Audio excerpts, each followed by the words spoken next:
Hello, everybody. It's your boy, Jmulls of Jmulls Gaming, here today to talk about what makes an ending sad. And is there even such a thing as a sad ending? I know that might sound a little bit out there, like, Jmulls Gaming, what are you talking about? Of course endings can be sad. Hell, you're playing a sad ending in the background right now for Xenoblade Chronicles 3.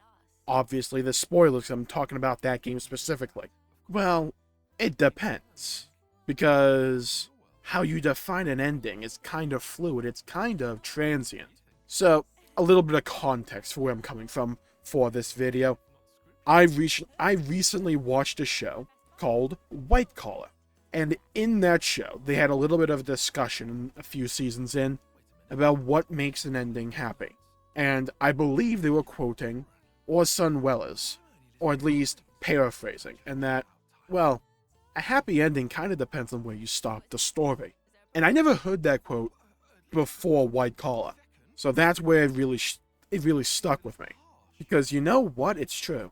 If you want a happy ending, it depends on where you stop the story. If you stop the story strictly at the end of the events of Xenoblade 3, with the events of Origin, then sure, you could say that's a sad ending. Because the people who loved each other were forced to separate to each of their newly, almost rejuvenated worlds. That's a sad ending, right? But again, where do you stop your story? Because that post-credit scene hints at something new, hints at something in the future. They were also hinting, with the dialogue up to that point, saying, hey, we don't know how we'll do it, but at some point in the future, we will find a way to see each other again.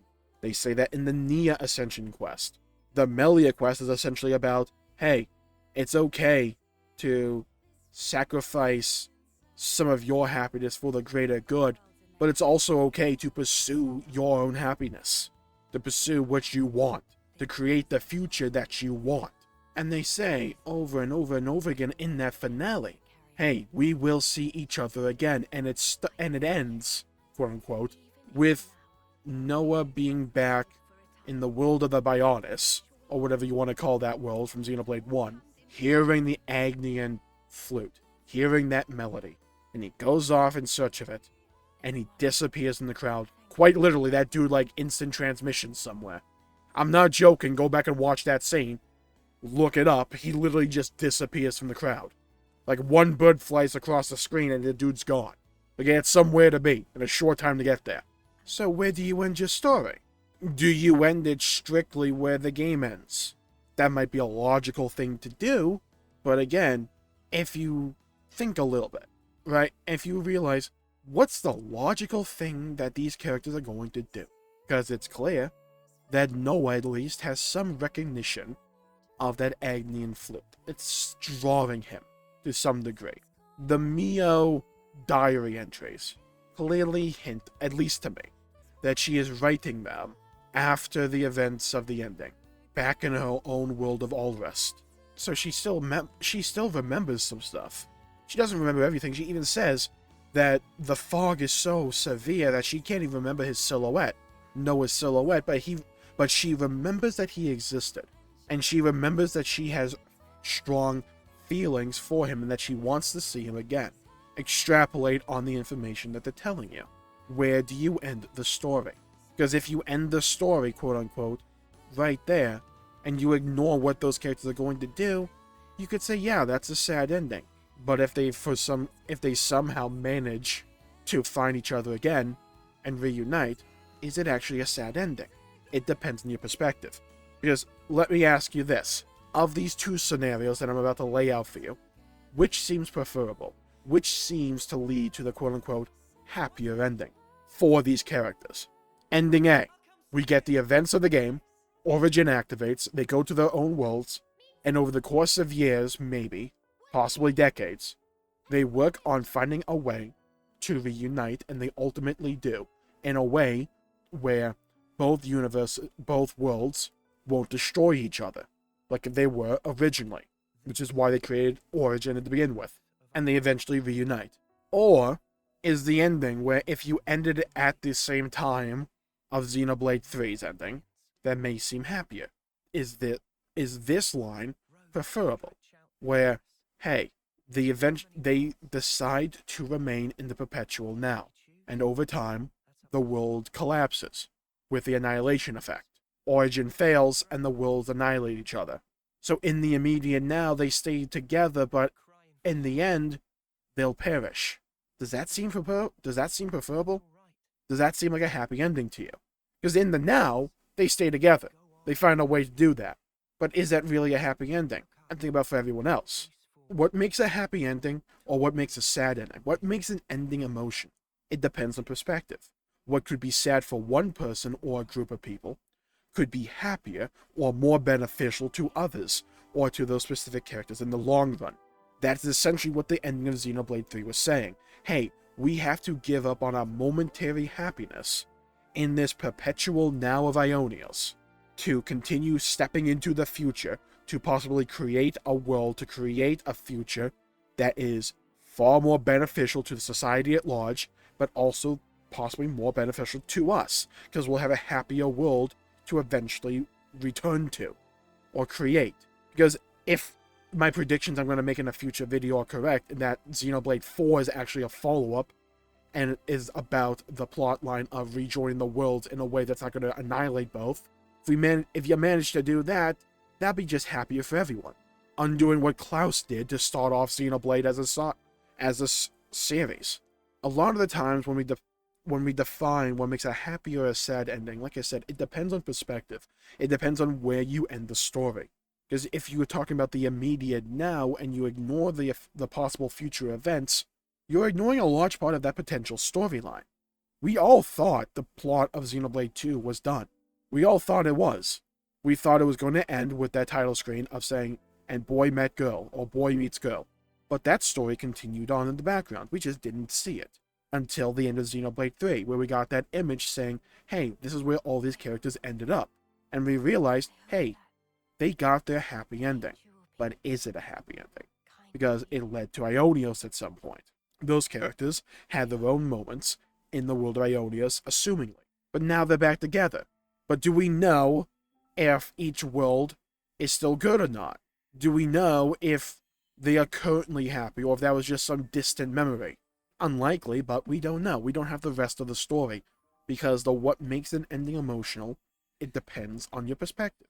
It depends on where you end the story. Because people might say, hey, Xenoblade 3 has a sad ending.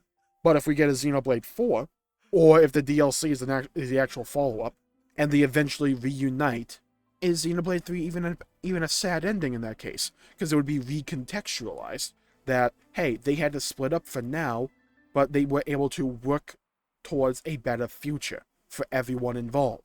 Rip the people from the city, though. Like I said, a lot of the times when it comes to emotional impact or the way you interpret a story, there's no right or wrong answer. Because even if the way the author intended it to be interpreted, like, say, the author had a very specific and defined interpretation for the ending, or for the message that a story was supposed to distill to the player, does that actually matter? And some may say, yeah, of course it does. That's the author. That's the person who wrote the story. But you are the person consuming the story. There is a popular saying in literature: the death of the author is the birth of the reader. In that the author's importance to the story ends with the final word that they write. And that once you consume the story, the thing that becomes important is your perspective. What you get out of the story. How do you interpret it? Because you could interpret it as that. You could interpret the ending of Xenoblade 3 to be, hey, and they were forced to separate forever to make sure that the world could be healthy and live on. That could be your interpretation to the ending of Xenoblade 3. But it could be someone else's interpretation that, hey, they're going to keep fighting, they're going to keep working towards a better world, the one that of their own design, the one they want to create, and they'll eventually reunite. That could be your interpretation of the ending, assuming we don't get more.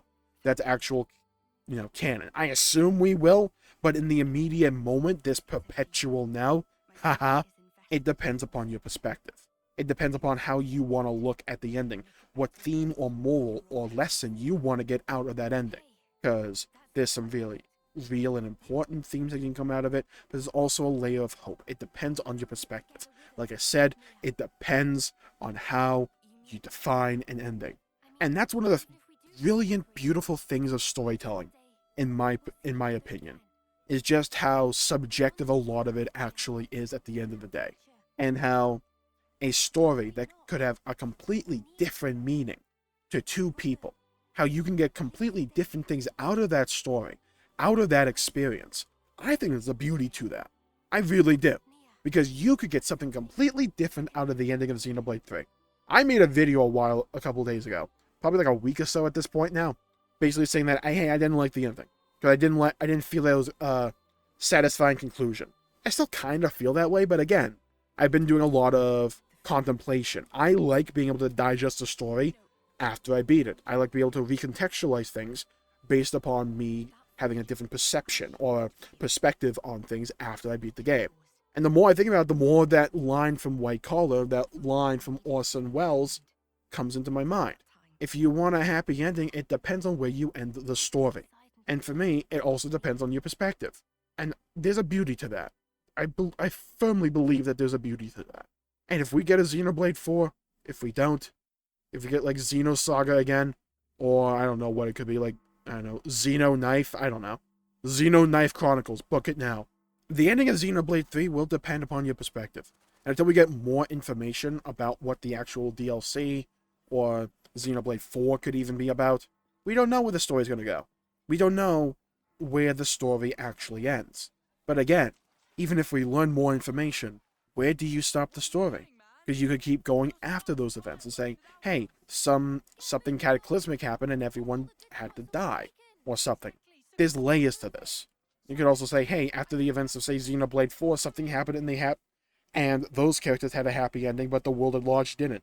Let's say Xenoblade 3's DLC is a prequel for N and M going in, eventually choosing the Perpetual Now. Will that be a happy ending? The immediate moment for N, it might be happy because he gets to spend more time with M. It's a sad ending for everyone else, though. It depends upon your perspective, and it depends upon where you define the ending, because eventually all roads lead to the ending of Xenoblade 3. Do you define that as a happy ending for them? It depends on your perspective. It depends on where you end the story. And I really like that.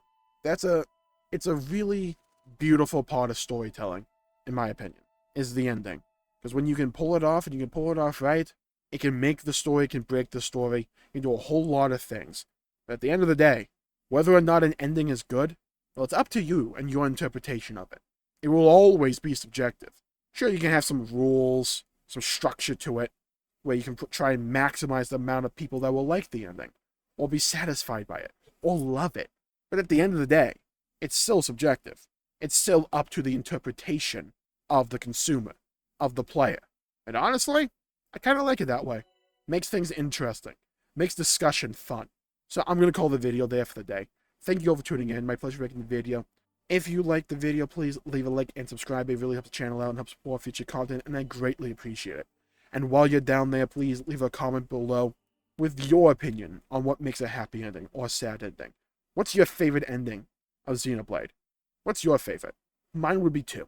Did you like the ending of Xenoblade 3? Did you not like the ending of Xenoblade 3? Why? Why not? What was your perspective? How did you interpret the ending of Xenoblade 3? I would love to hear your perspective. I would love to hear your thoughts, your opinions, your own analysis. You can leave short comments, you can leave long comments. I'll read them all. Thank you all for tuning in. Stay safe out there, everybody. Have a great day, and I'll see you all next time. Bye-bye, everybody. As the morning sun rises, my lingering memories fade. I no longer see your silhouette. It's too far gone into the haze. But hey, it's all right. I won't forget you. Not until we can meet again. I swear it.